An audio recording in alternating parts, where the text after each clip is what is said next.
የመኖሪያ ቤት ጥያቄ ካቀረቡ 27000 አርሶ አደሮች ውስጥ 6800 የሚሆኑት ጥያቄ ውድቅ ተደርጎ ለተቀሩት ምላሽ ተሰጥቷል ሲሉ ከንቲባ አዳነች አቤቤ ተናገሩ።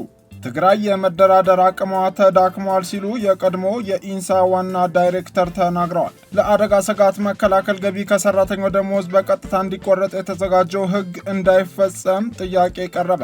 ሰላም ጤና ይስጥልን የተወደዳችሁ የኢትዮጵያ ሪፖርተር ዩቲዩብ ቻናል ተከታታዮች የሰዓቱን አበይት ዜናዎች ይዘን ቀርበናል።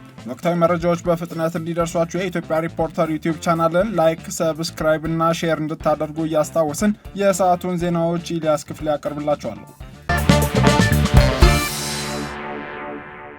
ለአደጋ ስጋት መከላከል ገቢ ከሰራተኛው ደሞዝ በቀጥታ እንዲቆረጥ የተዘጋጀው ሕግ እንዳይፈጸም ጥያቄ ቀረበ። የኢትዮጵያ ሰራተኞች አንገብጋቢ ለተባሉ ጥያቄዎቻቸው ምላሽ ሊሰጣቸው ባለመቻሉ ጠቅላይ ሚኒስትር ዶክተር አብይ አህመድ በድጋሚ እንዲያነጋግሯቸው የኢትዮጵያ ሰራተኞች ማህበራት ኮንፌዴሬሽን ጠይቋል። ከሰራተኛው ደሞዝ በቀጥታ ተቆርጦ ለአደጋ ስጋት መከላከል ገቢ ይደረግ በሚል የሚያስገድደው ረቂቅ አዋጅ ሰራተኛው ላይ ተፈጻሚ እንዳይሆን ሲልም ጥያቄውን አቅርቧል።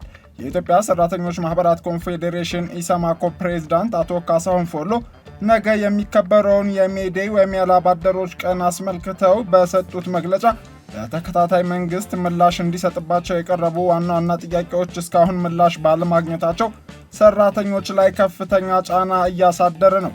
የዘንድሮውን የሜዴይ በዓል መንግስት ላቀረብናቸው ጥያቄዎች አስቸኳይ ምላሽ ይስጠን በሚል መሪ ቃል ለማክበር እንደተገደዱም ለማወቅ ተችሏል። ከዓመት ተኩል በፊት ጠቅላይ ሚኒስትር ዶክተር አብይ ጋር በነበራቸው የውይይት መድረክ አዎንታዊ ምላሽ ይሰጥባቸዋል ተብሎ ቃል ተገብቶባቸው የነበሩ ጥያቄዎች እስካሁን ምላሽ አለማግኘታቸውንም ተገልጿል። ፕሬዝዳንቱ ምላሽ ሳናገኝባቸው የቀሩና የሰራተኛው አንገብጋቢ ጥያቄዎች ናቸው ካሏቸው ውስጥ በቀዳሚነት የጠቀሱት የደሞዝ ግብር ምጣኔ አንዱ ሲሆን ዝቅተኛ የደሞዝ ወለል ይተግበር የሚለውም ምላሽ ካላገኙ ቁልፍ ጥያቄዎች አንዱ እንደሆነ አመልክተዋል።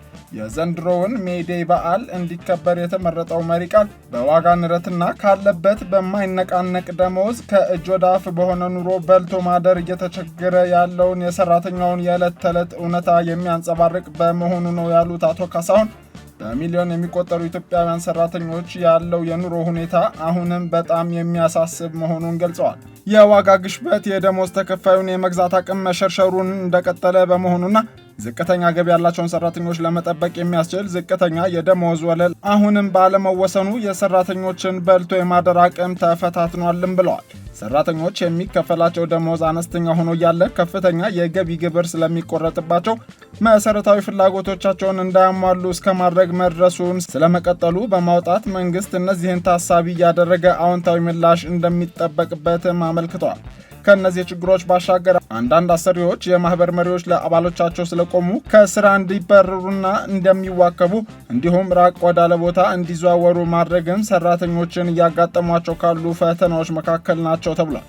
የኢሰማኮ ስራ አስፈጻሚ ኮሚቴ ማንኛውም ኢትዮጵያዊ ለራሱና ለቤተሰቡ ደህንነት፣ ጤንነት ደረጃውን የጠበቀ ጤናና ፍትሐዊ ደሞዝ የማግኘት መብት እንዳለው ባረጋገጠው በኢፌዴሪ ሕገ መንግስት መሰረት ሰራተኞች ጥያቄ ብቻ ሳይሆን ፍትሐዊነትና ክብርን እንደሚፈልጉ በጽኑ እንደሚያምንም አቶ ካሳሁን በመግለጫቸው ገልጸዋል። በ2015 የሜዴይ ሲከበር በአደባባይ ሊቀርቡ የነበሩ የሰራተኞች ዋና ዋና ጥያቄዎች መንግስት የውይይት በር በመክፈቱ ከጠቅላይ ሚኒስትር ዶክተር አብይ ጋር በተደረገው ውይይት ለሚመለከታቸው ሚኒስትሮች አቅጣጫ በመሰጠቱ ተስፋ ተደርጎ ነበር ያሉት አቶ ካሳሁን ፎሎ፣ ሆኖም የተወሰኑ ጥያቄዎች ምላሽ ያገኙ ቢሆንም ቁልፍ የሆኑ የሰራተኛ ጥያቄዎች አሁንም አልተመለሱም። ይህ ብቻ ሳይሆን ያለውን ችግር የሚያመለክቱ ጉዳዮችን በመዘርዘር የአቋም መግለጫ ጭምር በማውጣት ጉዳዩን ለሚመለከታቸው አካላት ጭምር የላኩ ቢሆንም ምላሽ ባለማግኘታቸው አሁንም ጠቅላይ ሚኒስትሩን ማነጋገር ማስፈለጉን ጠቁሟል። የኢትዮጵያ ሰራተኞች ሌላው ችግር ሆኖ እየታየ ያለው ከአነስተኛ ደሞዝ ላይ ለተለያዩ ጉዳዮች እየተቆረጠ ያለው ገንዘብ እንደሚያሳስባቸውም ተገልጿል። ሰራተኞች ለተለያዩ ሀገራዊ ጉዳዮችና ማህበራዊ ኃላፊነቶች ከደሞዛቸው በቀጥታ የሚቆረጠው ገንዘብ የሚያገኙትን ገቢ እያሳነሰው በመሆኑ እንዲህ ያሉ አሰራሮች እንዲቆሙም ተጠይቋል። በተለይም የአደጋ ስጋት መከላከል ረቂቅ አዋጅ ሰራተኞችን ተጨማሪ ወጪ እንዲያወጡ የሚያስገድድ በመሆኑ በዚህ ጉዳይ ላይ ኢሰማኮ አቋም እንደሚወስድ ተመላክቷል። የአደጋ ስጋትን ለመከላከል በሚል የወጣው አዋጅ አስፈላጊነት ላይ የሚስማሙና ትክክልና ወቅታዊ ነው ያሉት አቶ ካሳሁን ፎሎ አዋጁ በመርህ ደረጃ የሚደገፍም ነው ብለዋል። ይሁን እንጂ ለዚህ ተቋም የሚያስፈልገውን ሀብት ለማሰባሰብ በቀጥታ ከሰራተኞች ገቢ ላይ ተቆርጦ እንዲከፈል የሚፈለገው መዋጮ አሁን ላይ ቢተገበር ተጽዕኖ ከፍተኛ በመሆኑ በተፋጠነ ሁኔታ ሊተገበር እንደማይገባ ገልጸዋል። የመኖሪያ ቤት ጥያቄ ካቀረቡ 27000 አርሶ አደሮች ውስጥ 6800 የሚሆኑት ጥያቄ ውድቅ ተደርጎ ለተቀሩት ምላሽ ተሰጥቷል ሲሉ ከንቲባ አዳነች አቤቤ ተናገሩ። የአርሶ አደር መሬት ጉዳዮች አንገብጋቢ እንደነበረ በተደጋጋሚ ይነሳል ያሉት ከንቲባዋ በአርሶ አደር ስም ለመጠቀም የሚደረጉ ግብግቦችን ማጽዳት ተችሏል ሲሉም ገልጸዋል። ከአርሶ አደር መሬት ጋር በተያያዘ የልኬት፣ የወሰን፣ የይገባኛል ጥያቄዎች በአግባቡ ተስተናግደዋልም የተባለ ሲሆን ከቀረቡ 27000 የአርሶ አደር ቤቶች ጥያቄ ውስጥ 6800 የሚሆኑ ጥያቄዎች ውድቅ ተደርገው ለተቀሩት ምላሽ ተሰጥቷል ሲሉም ከንቲባ አዳነች አቤቤ የአዲስ አበባ ከተማ አስተዳደር ምክር ቤት 4ኛ ዓመት የሥራ ዘመን 3ኛ መደበኛ ስብሰባውን በዛሬው ዕለት በጀመረበት ወቅት ተናግረዋል። ከአርሶ አደር ጋራ ተያይዞ የተነሳው ጥያቄ 3ኛው ጥያቄ ነበር።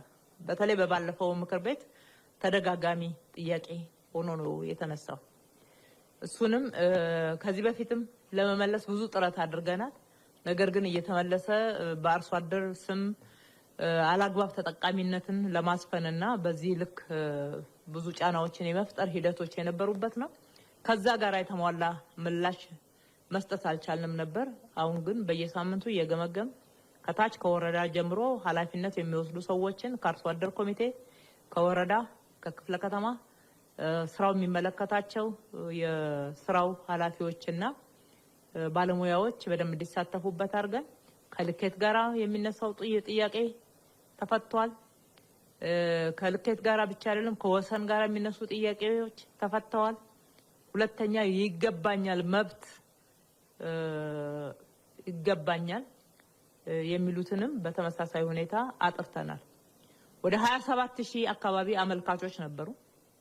ከዛ ውስጥ አጥርተን 6800 ያክሉ ትክክለኛ ያልሆኑ ጥያቄዎች መሆናቸውን አጥርተን ውድቅ አድርገናል። በህዝብም አስተችተናል። ከዛ በመለስ ያሉትን ደግሞ ህጋዊ መብት ይገባቸዋል የሚለውን በደንብ ለይተን በየደረጃው እየጸደቀ መጥቶ አሁን ሲስተም ላይ አፕሎድ እየተደረገ ነው። እሱን ትንሽ መታገስ ያስፈልጋል ማለት ነው። እየጨረስን ነው። ብዙ እየሄድን ነው። ከዚህ አንጻር የተሰራው ስራ ስር ነቀል ነው ማለት ይቻላል። ይሄንንም አጀንዳ ዘግቶ ማለት ሁለተኛ ነገር ደግሞ ለልማትም ስንፈልግ በስርዓቱ ለሚመለከተውና ባለመብት ለሆነው ብቻ ካሳ ተሰጥቶ ማስተናገድ የሚቻልበትን አግባብ ትግራይ የመደራደር አቅሟ ተዳክሟል ሲሉ የቀድሞ የኢንሳ ዋና ዳይሬክተር ተናገሩ። የኢንፎርሜሽንና መረብ ደህንነት ኤጀንሲ ኢንሳ የቀድሞ ዋና ዳይሬክተር የነበሩት ሜጀር ጀነራል ተክለ ብርሃን ወልደ አረጋይ ብራከሾ ከተሰኘ ፕሮግራም ጋር ባደረጉት ቆይታ የክልሉን አሁናዊ ሁኔታ እንዲሁም የፕሪቶሪያውን ስምምነት የተመለከቱ ጉዳዮችን አንስተዋል። በወቅቱም በኤርትራ ጦር ስር ያሉ የክልሉ አካባቢዎችን የማስለቀቅ ጉዳይ በዋነኝነት የሚመለከተው የኢትዮጵያ መንግስትን እንደሆነ ጠቅሰው ይሁንና በትግራይ በኩል ይህንን የማስፈጸም አዝማሚያ እንዳልታየም ተናግሯል። የኢትዮጵያ መንግስት የኤርትራን ጦር ከክልሉ እንዲያስወጣ መገደድ ቢኖርበትም በትግራይ ያለው አመራር ግን ይህንን ለማስፈጸም የሚያስችል የድርድር አቅም አለው ብለው እንደማያምኑና ትግራይ የመደራደር አቅሟ ተዳክሟል የሚል ድምዳሜ ላይ መድረሳቸውንም ተናግሯል። የፌዴራሉ መንግስት ይህንን ማስፈጸም አለበት ብሎ ለመሞገት በቅድሚያ እኛ የቤት ስራችንን ሰርተናል ብሎ ራስን መመልከት ይገባል ሲሉም ተደምጠዋል። ከምድላይ ሻዕቢያ ናይ ካሊ ዓዲ እንዲሁ ትምትሕዋስ የመደራደር አቅማችን ማሳደግ አለብን። እኛ ግን እዚህ አጀንዳ ውስጥ የለንም። ይህ እጅግ አሳፋሪ ነው። ብሔራዊ አጀንዳችንን ለማራመድ የሚያስችል ቁመና ላይ ባለመሆናችን መጀመሪያ ራሳችንን መመልከት ይገባናል። ፖለቲካ እስከሆነ ድረስ ደግሞ የኢትዮጵያ መንግስት መዳከማችንን ይፈልገዋል። እኛ መደራደሪያ ነጥቦቻችንን ሳይቀር አሳልፈን ከሰጠን በኋላ ሌላን አካል የመክሰስ መብቱ አለን ብዬ አላስብም። ይሁንና በፕሪቶሪያው ስምምነት መሰረት የኢትዮጵያ መንግስት የሻዕቢያን ጦር እንዲያስወጣ መገደድ አለበት ከሆነ እሱ ያስኬዳል። ነገር ግን መንግስት ጦሩን ያስወጣልኛልና እኔ ይህን ልፈጽም በሚል ለድርድር መቅረብ ያለበት ጉዳይ እንዳልሆነ መታወቅ አለበት። ምክንያቱም ይህን ማድረግ ግዴታው ነው። ይህ ከሌሎቹ የመደራደሪያ ነጥቦች የተለየ ጉዳይ ነው። ይህ በእንዲህ እንዳለ ግን መንግስት ግዴታውን እንዲወጣ ስንጠይቅ ግን እኛ በቂ የመደራደር ቁመና ላይ ነን ወይ፣ እኛስ የቤት ስራችንን ሰርተናል ወይ የሚለውን ማየት ይገባል። በእኔ እይታ እስካሁን ድረስ በባዶ እጅ ነው እየቆዘምን ያለ ነው። አሁን ባለው ሁኔታ የመደራደሪያ ነጥቦቻችንን አሳልፈን ሰጥተናል የሚሉት የቀድሞው የኢንሳ ዋና ዳይሬክተር ከቁዘማ ተወጥቶ ወደ ስራ መገባት አለበት፣ እስካሁን ምንም አልተሰራም ሲሉም ተችተዋል። ምንም እንኳን የኢትዮጵያ መንግስት በትግራይ ውስጥ ለ4 ኪሎ ስጋት የሆነ እንቅስቃሴ እንደማይፈልግ ቢታወቅም ይህ አጀንዳችን ሊሆን አይገባም ሲሉም አክለዋል። ሜጀር ጀነራል ተክለ ብርሃን የሰሜኑን ጦርነት ጨምሮ በቅርብ ጊዜ በህወሓት ውስጥ ያጋጠመውን ውዝግብ የተመለከቱ ትችት አዘል በርካታ ጽሁፎችን መጻፍ ፋቸው አይዘነጋም።